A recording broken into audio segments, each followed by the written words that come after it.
함께 말씀 보도록 할까요? 오늘 말씀은 마태복음 9장 9절 말씀입니다. 한 절 말씀입니다. 우리 함께 읽겠습니다. 시작. 예수께서 그곳을 떠나 지나가시다가 마태라는 사람이 세관에 앉아있는 것을 보시고 이르시되 나를 따르라 하시니 일어나 따릅니다. 아멘. 오늘 설교 제목은 이렇게 정했습니다. 결정은 감동이 식기 전에. 결정은 감동이 식기 전에. 오늘 우리는 딱 한 절 말씀을 살펴봅니다. 이 한 구절의 말씀을 통해서요, 마태를 이야기를 할 건데요. 사실 한 구절이지만 이 안에는 세 가지의 주제가 담겨져 있습니다. 한번 제가 찾아보니까 첫 번째는 예수님의 시선, 한 영혼을 바라보는 그 눈빛, 그것을 제가 찾아볼 수 있었고요. 두 번째는 즉각적인 순종, 순종을 볼 수 있습니다. 그리고 마지막으로 이 마태가 이제 어떤 삶을 살았는가, 즉 제자로서 삶을 살았는데 그 제자로서 어떤 삶이었는가를 이렇게 제가 알게 되어졌습니다. 이 세 주제가 다 따로 노는 것 같지만 신기하게도 다 연결이 되더라고요. 순차적으로 이렇게 연결이 되더라고요. 그래서 쭉쭉쭉 나가볼 텐데요. 함께 말씀을 통해서 은혜와 또 도전도 받는 시간이 되었으면 좋겠습니다. 예수님은 갈릴리 호수 주위로 이 동네 저 동네를 이제 다니시면서 복음을 전하세요. 사역을 하시는데 마태를 만나게 됩니다. 마태를 만나면서 하시는 말씀이 바로 오늘 말씀 상반절에 기록되어 있습니다. 한 번 더 보실까요? 예수께서 그곳을 떠나 지나가시다가 마태라는 사람이 세관에 앉아있는 것을 보시고, 자, 여기서 보셨다라는 말이 나오죠. 이 보셨다라는 말은요, 헬라어로 에이든이라는 단어를 쓰는데 단순히 눈에 보였다 이런 의미가 아니고 깊이 들여다보다, 또 의미 있게 바라보다, 이런 의미를 가지고 있습니다.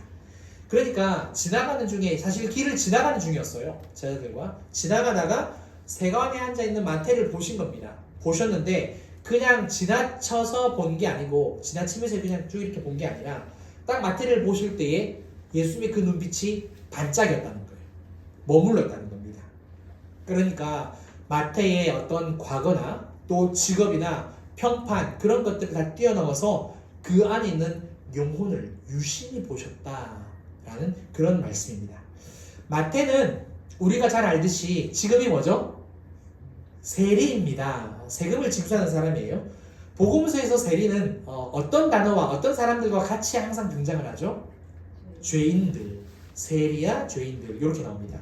그러니까 사실 부정적인 어감이고 또 부정적인 뉘앙스예요. 당시 유대사에서 세리는 가장 멸시받는 부류 중에 하나였습니다. 유대인들은요, 세리와 함께 있거나 대화를 하거나 밥을 먹는 것조차 굉장히 꺼려했고 부정하게 여겼습니다. 게다가 마태는 이제 우리 관점에서 이런 것 같아요. 우리도 일제 식민지를 겪었잖아요. 그쵸? 친일파에 대해서 그때나 지금이나 좋지 않은 감정을 가지고 있죠. 네, 맞아요. 네, 좋지 않은 감정을 가지고 있습니다. 그러니까 마태는요, 그때 당시 유대사의 등을 지고 로마에 붙은 사람이죠. 그러니까 로마 제국의 하수인이었고요. 또 동족의 피를 빨아먹는 그런 배신자였습니다. 왜? 돈을 계속해서 이렇게 징수하라고 한 사람이니까. 그러니까 마태를 바라보는 사람들의 시선은 늘 따가웠다는 거죠. 그러나 예수님의 눈은 달랐습니다. 눈빛은 진짜 달랐어요. 사람들은 마태의 직업을 봤습니다. 하지만 예수님은 마태의 영혼을 봤습니다. 사람들은 마태의 죄를 봤어요. 하지만 예수님은 그 안에 숨어있는 가능성을 봤습니다. 사람들은 마태의 과거만을 생각하고 부정적인 것들만을 들춰냈었습니다. 저 죽일 놈, 저 배신자, 심판을 받아 마땅한 사람, 그렇게 이야기했다는 거죠. 하지만 예수님은 그의 미래를 보고 계셨다는 거죠. 잠깐 베드로 이야기를 하려고 합니다. 예수님이 결박을 당하고 대제사장의 집으로 끌려갑니다. 예수님이 신문을 받으실 때 베드로가 어떤 행동을 취합니까? 안으로 들어가죠. 들어갔는데 이제 자신이 들킵니다. 그래서 예수님을 저주하고 부인을 하는 일이 3번 벌어지죠. 세 번째, 예수님을 부인할 때 이런 말씀이 나옵니다. 누가복음 22장 60절 61절 제가 읽어드릴게요. 베드로가 이르되 이 사람아 나는 내가 하는 말을 알지 못하노라고 아직 말하고 있을 때에 닭이 곧 울더라.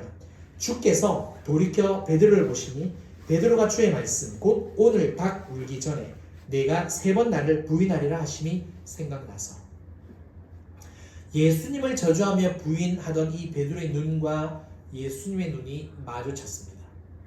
3번째 딱 저주할 때에 예수님이 돌이켜 보신 거예요. 그때 눈이 마주친 거죠.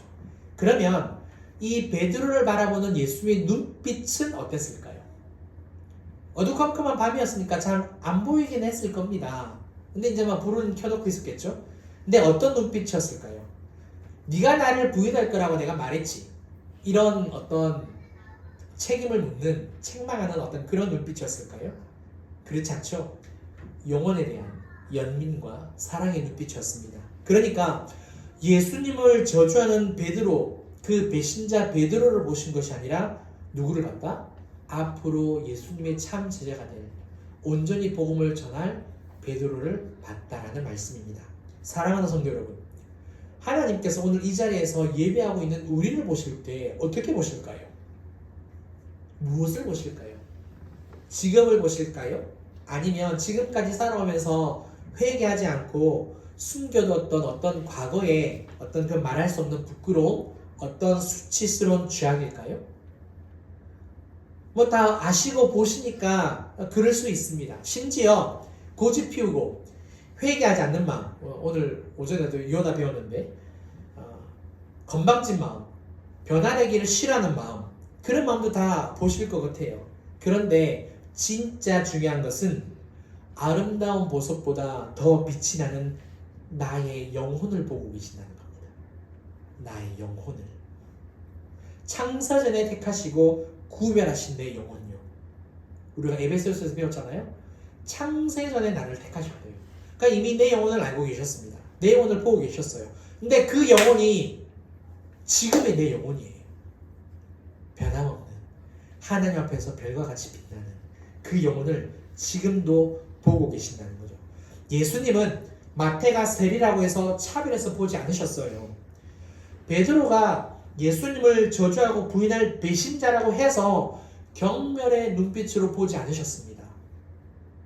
창세전에 택하셨던 그 영혼 그대로를 보셨습니다. 아멘. 아멘. 그래서 주님께서 지금도 나를 그렇게 보고 계시는 것을 꼭 믿으시는 저와 여러분들 되시길 바랍니다. 예수님은 마태를 보시고요. 이렇게 말씀을 하세요. 나를 따르라. 그냥 딱 이 한마디 하십니다. 어떤 설명도 조건도 없어요. 그런데 더 놀라운 사실은 뭔지 아십니까? 마태가 일어나 따릅니다. 오늘 말씀이 나와 있죠. 일어나 따르니라. 마태는 예수님의 부르심에 즉각적으로 순종합니다. 반응해요. 그런데 단순히 자리에서 일어난 게 아닙니다. 의지적으로 결단한 겁니다. 마태는 중간에요. 어떤 머뭇거림도 없었어요. 계산도 없었습니다. 타협도 없었습니다. 그냥 바로 결단한 겁니다. 누가복음은 이 마태의 결단을 더 극적으로 보여주는데요. 누가복음 5장 28절 말씀을 보시면 이렇게 되어 있습니다. 그가 모든 것을 버리고 일어나 따르니라. 여기를 보니까 뭡니까? 모든 것을 버렸다. 마태복음에도 사실 이 말씀이 나오는데 제가 누가복음을 가지고 온 이유는요. 모든 것을 버렸다라는 이 표현이 나와 있기 때문에 그렇습니다. 모든 것은 뭘 의미할까요? 가지고 있는 재산 뭐 그럴 수 있겠죠, 그죠? 뭐 가족들도 있을 수 있겠고 어떤 다른 배경도 있겠죠. 근데 저는 이렇게 생각합니다. 과거와 현재의 모든 미련요. 사람이 못 떠나는 이유가 뭡니까? 못 버리는 이유가 뭐죠? 집에서 옷이나 어떤 뭐 제품들이나 어떤 물건들을 못 버리는 이유가 뭐죠? 미련이 남거든요. 언젠가 쓸 수 있을 것 같은데. 그런데 1년이 지나고 보면 또 그 고민하죠. 또 쓸 수 있을 것 같은데 결국 집에 계속 쌓여 있어요. 미련. 마태는 모든 미련을 끊어버립니다. 그리고 예수님을 따른 거죠. 마태는 세리입니다. 한번 생각해 보세요. 이전에도 그랬지만 또 미래도 경제적인 자유가 이미 보장되어 있는 사람입니다. 또 뿐만 아니라 자기가 원한다면 얼마든지 줄을 대어서 로마로부터 명예를 얻을 수도 있고요. 또 권력을 얻을 수도 있는 사람입니다. 왜? 로마에 빌붙었으니까. 반대로 예수님의 제자가 된다라는 말은 뭘 의미하느냐? 안정된 삶을 버리고 앞으로 완전히 불안정한 삶을 살게 된다는 거예요. 예수님의 제자입니다. 예수님이 그런 말씀하시잖아요. 인자는 머리 굴 것도 없다고.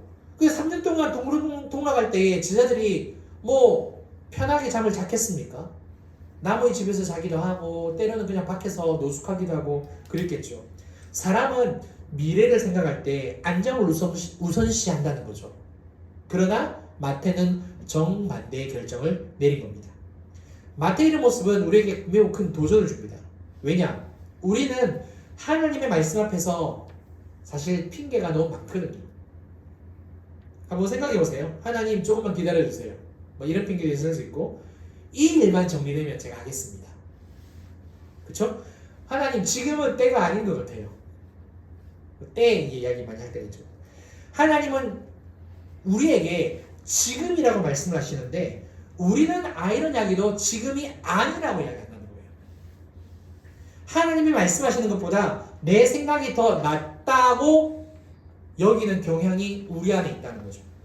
생각을 기입히 하는 게 나쁜 게 아닙니다. 굉장히 좋은 거예요. 그런데 생각을 너무 깊이 너무 많이 하다 보니까 그렇게 어영부영하게 되고 그렇게 머뭇거리는 우리의 모습을 발견하게 된다는 거죠. 결국 어떤 일이 벌어지느냐? 가장 좋은 타이밍을 놓쳐버립니다. 성경 말씀에도 세월을 아껴라 라는 말씀이 있습니다. 때가 악하니라 세월을 아껴라.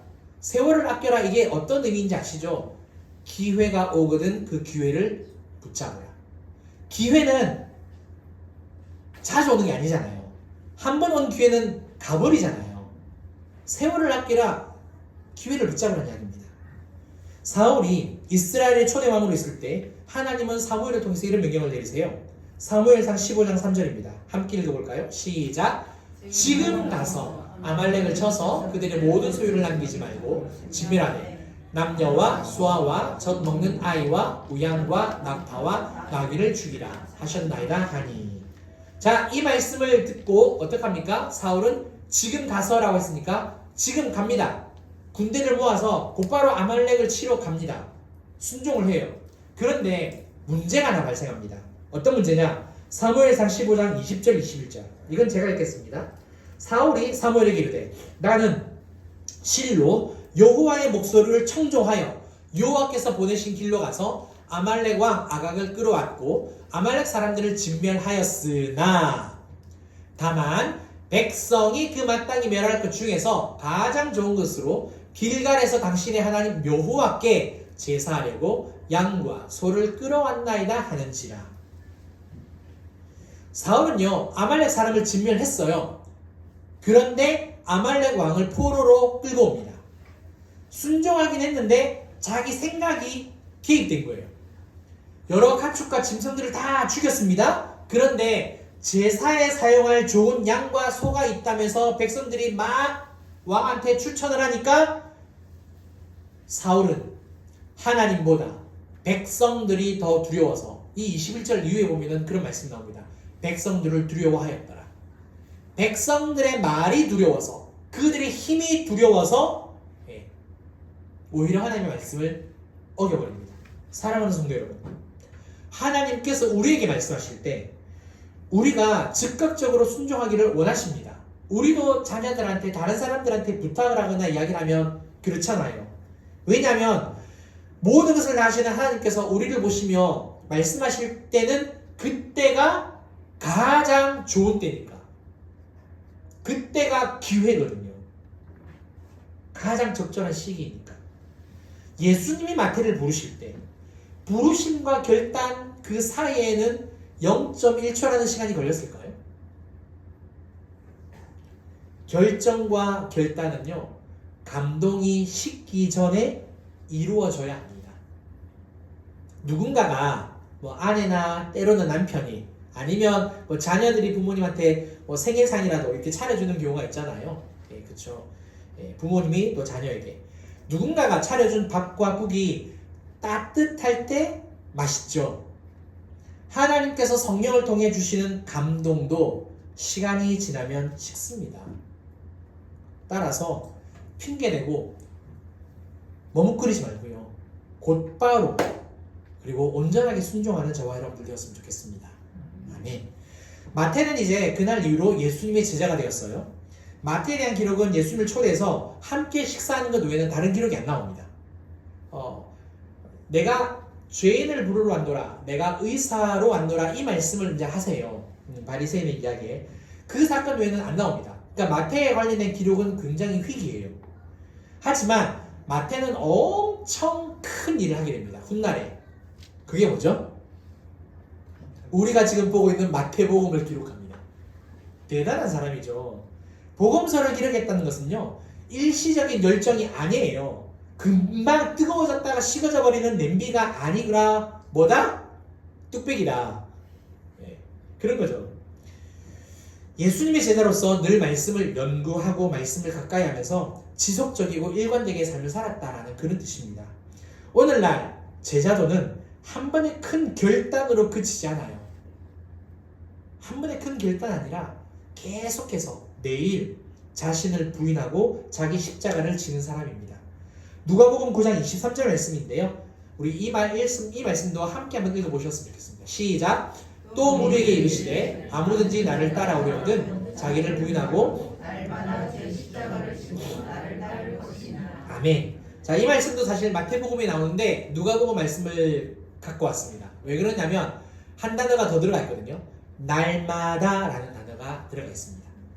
날마다. 이게 제자도의 핵심입니다. 신앙은 일회성 결단이 아니라 매일의 머뭇거림이 없어야 합니다.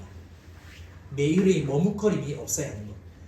제자도는 아니지만 제가 안중근 의사가 한 말 중에 비슷한 개념이 있어서 진짜 하나님의 은혜로 우와 너무 신기하게 가지고 왔습니다. 자, 한번 PPT 열어주세요. 한 번만 눌러주세요. 자, 우리 김영석 교장 선생님은 잘 아실 것 같아요. 저희는 한자 세대, 저도 한자를 물론 대학생 초창기는 배웠는데요. 군대를 갔다 오고 나니까 우리나라가 바뀌어가지고 전부 다 영어를, 그러니까 이전 책에는 전부 다 한자를 적혀있는데 군대 갔다 오고 나니까 책이 다 영어로 바뀌어있더라고요. 우리나라 교육이 조금 바뀌었긴 했는데, 자 1부 독서 여기까지는 읽을 수 있어. 그 다음에 구중 생 형 그 사모님 왜 컨닝하십니까? 자, 1부 독서 구중 생 형극입니다. 자, 누가 이야기했다? 안중근 의사 선생님이 이야기했어요. 자, 뜻은 뭐다? 열어주세요. 하루라도 책을 읽지 않으면 입안에 가시가 돋는다. 자, 한번 여러분들한테 이제 상식 질문입니다. 맞추면 이따가 고기 한 잔 더 드세요. 책을 하루라도 읽지 않으면 혓바늘이 생긴다.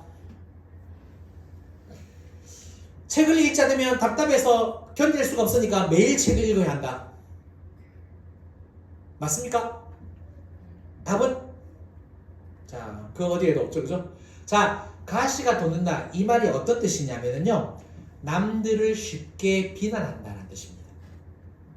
그러니까 내가 하루라도 책을 읽지 않고 또 책으로 나를 다스리지 않으면 다른 사람들을 비난하게 되고 또 타인과의 관계에 가시가 돋는다는 뜻입니다.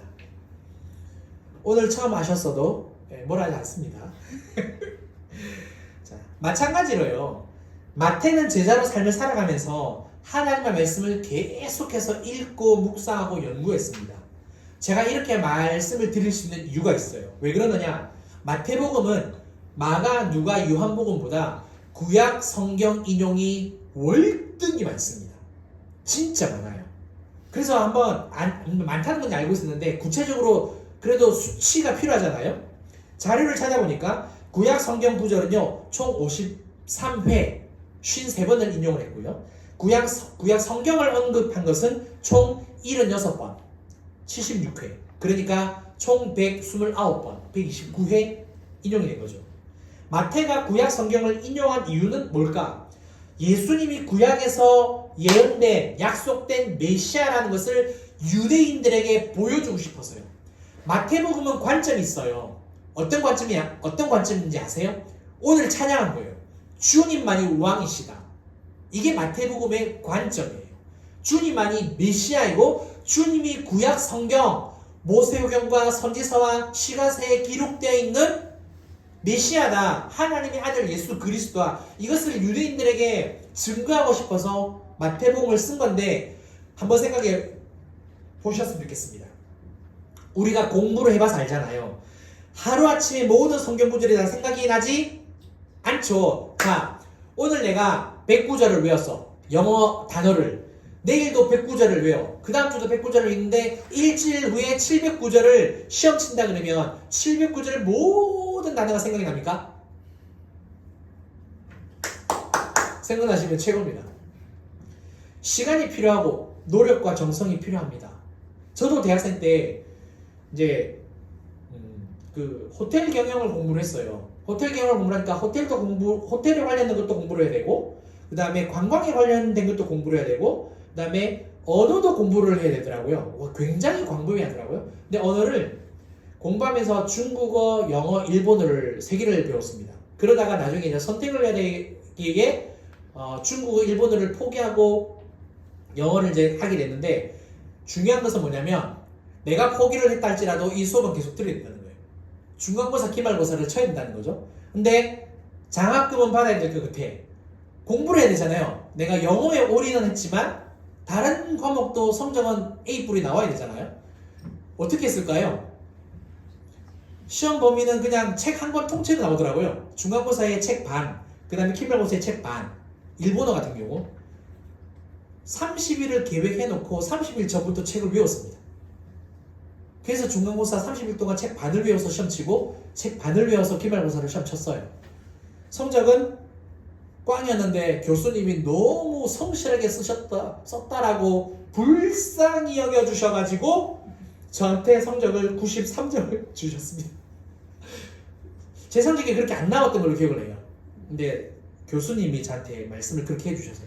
답안지를 보니까 진짜 성실하게 썼다고. 어떻게 이렇게 열심히 성실하게 썼는지 이런 답안지 처음 봤다면서 진짜 은혜의 점수를 저한테 주셔가지고 제가 그래도 AJ로 받았습니다. 그래서 아무튼 했는데 제가 자랑을 하려고 하는 게 아니라 이런 이야기를 하려고 하는 겁니다. 우리는 하루아침에 뭔가 다 이룰 수가 없는 거예요. 마태가 그렇다는 겁니다. 예수님이 승천하신 이후로 성령을 받고 사도로 복음을 전하는 가운데서도 그냥 복음만 전한 게 아니라 골방에 앉아서 기도하고 말씀 연구하고 그러면서 성령의 감동으로 마태복음을 기록을 한 거라는 거예요. 그때 당시 마태복음 28장까지 기록하는 게 이게 하루아침에 되겠습니까? 우리도 논문을 뭐 1년, 2년 넘게 걸리는 거잖아요. 그래 교우 하나 써내는 거 아니겠습니까? 그냥 성경을 써내는 마태복음인데 뭘 말씀드리려고 하는지 아시겠죠? 상식적으로 하루아침에 되지 않는다. 꾸준히 늘 말씀 앞에 바로 서 있는 그 마태였다는 거죠. 이게 제자도라는 겁니다. 사랑하는 성도 여러분, 이런 말씀을 드리는 이유가 있습니다. 마태복음 9장 9절 하반절 이르시되 나를 따르라시니 일어나 따르니라. 여기서 따르니라 라는 이 단어가요 동행의 의미를 가지고 있습니다. 주와 같이 길 가는 것, 동행의 의미.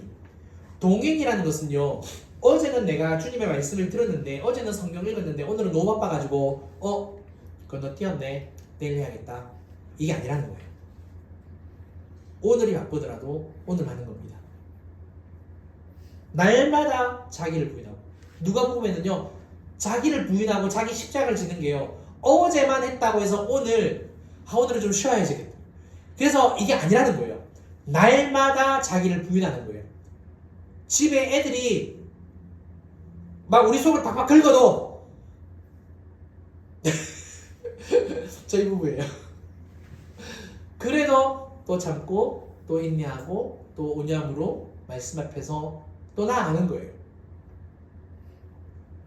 감동이 식기 전에 결정하셨습니까?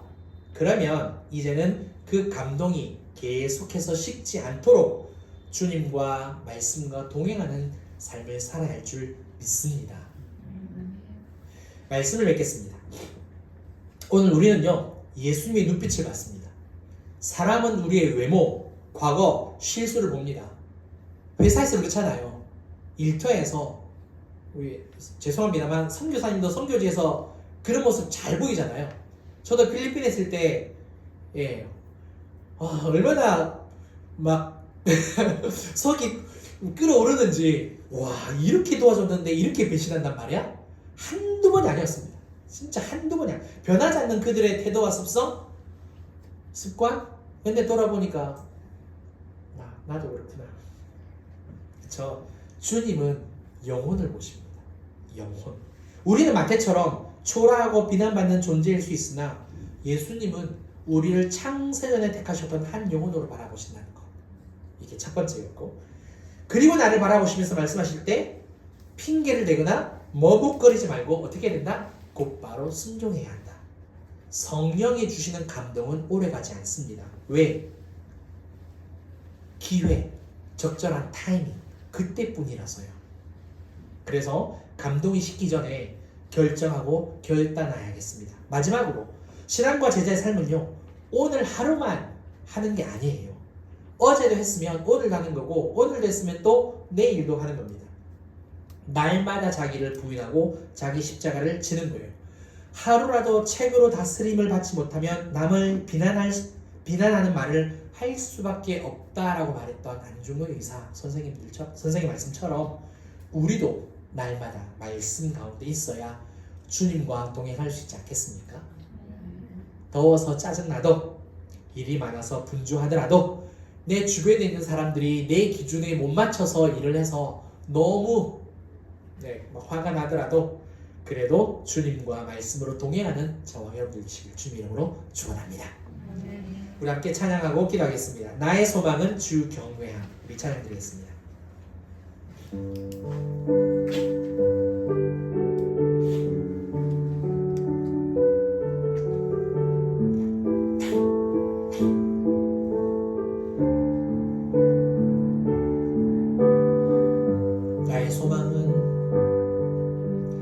나의 소망은 주 경외함.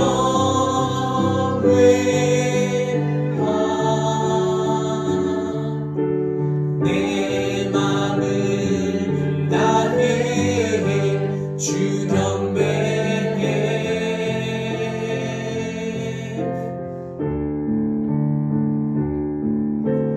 내 안에 모든 것 주 찬양해.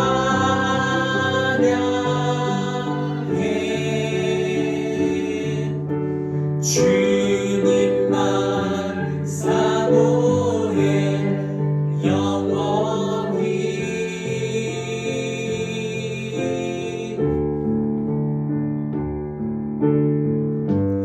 나의 맘을 주께, 내 영을 주님께, 나 주 위에 살아있는 동안 어느 순간에도 나 주만 나의 맘을 주께, 나의 맘을 주께, 내 영을 주님께, 나 주 위에 살아있는 동안 어느 순간에도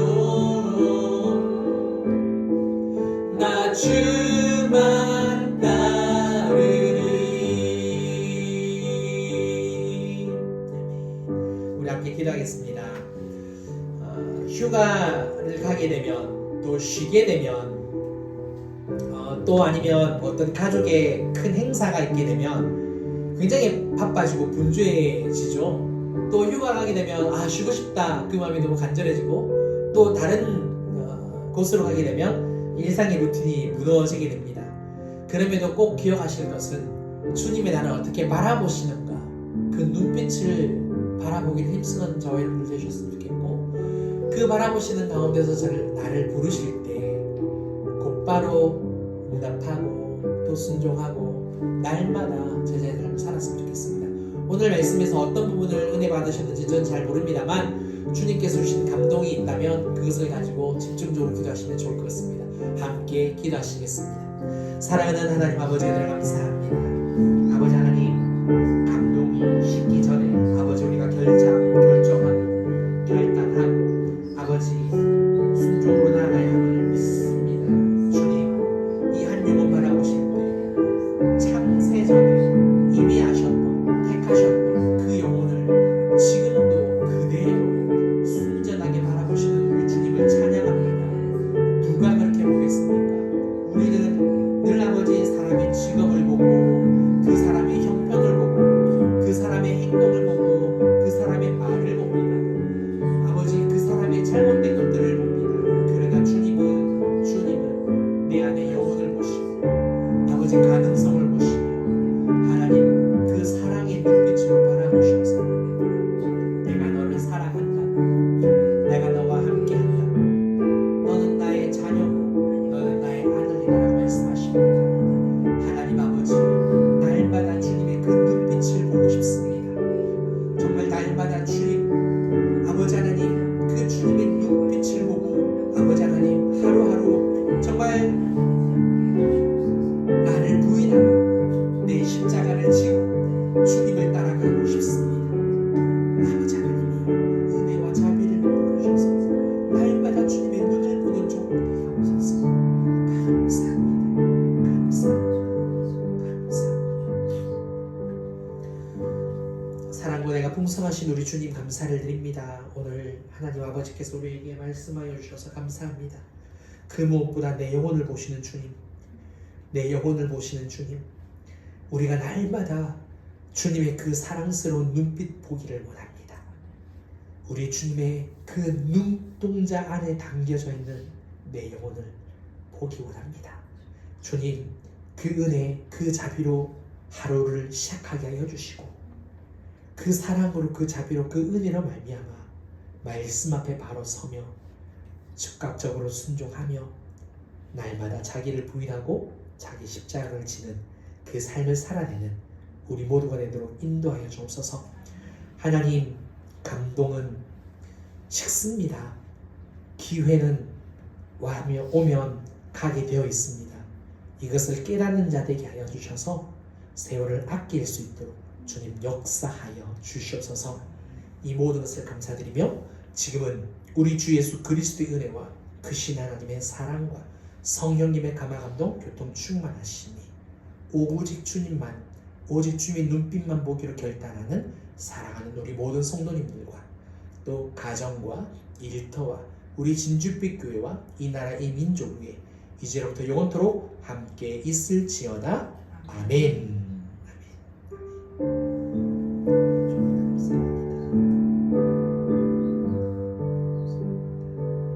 아멘.